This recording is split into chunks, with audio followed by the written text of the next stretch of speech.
Welcome back to the second part of our CV resume writing series.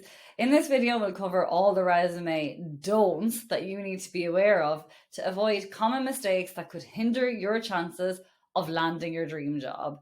If you haven't seen the first part on the resume do's, make sure to check it out for essential tips to create a winning CV or resume. Before we begin, I'm Aisling, a career and wellness coach on a mission to help 100,000 people in their careers and lives. You are so welcome to subscribe to my channel by clicking the notification bell so that you get to see more videos like these. Let's dive in and make sure to check out CV resume don't number 4, as it's something I see a lot of my candidates make mistakes in their CV or resumes.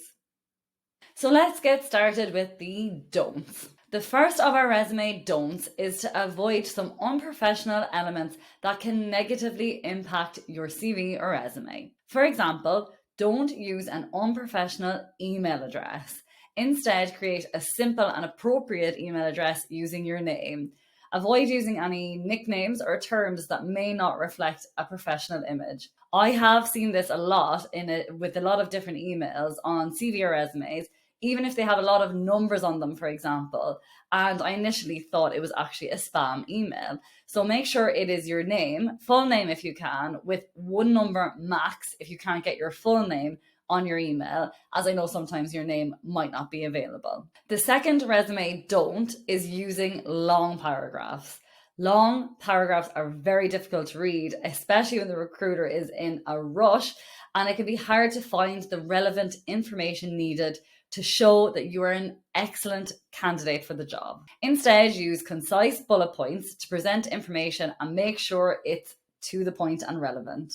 This format makes it easier for recruiters to scan your CV or resume very quickly and see how you're a great fit for the job very easily. The third resume don't is including irrelevant information in your CV or resume. Make sure you are tailoring your CV or resume to the job that you are applying for. So if you do have experience that's not particularly relevant to the job that you are applying for, you can certainly include it in your CV or resume. But if it's not relevant to the job, put it in as a one-liner and expand on the jobs that are relevant to the job that you're applying for. If you're finding this video helpful, make sure to give it a thumbs up. It helps my video reach more people like you. The fourth resume don't is one of the most crucial, and that is neglecting proofreading. It doesn't give a good impression if your CV or resume is filled with grammatical errors and typos. You want to give off the best impression when you are presenting yourself to your potential employer,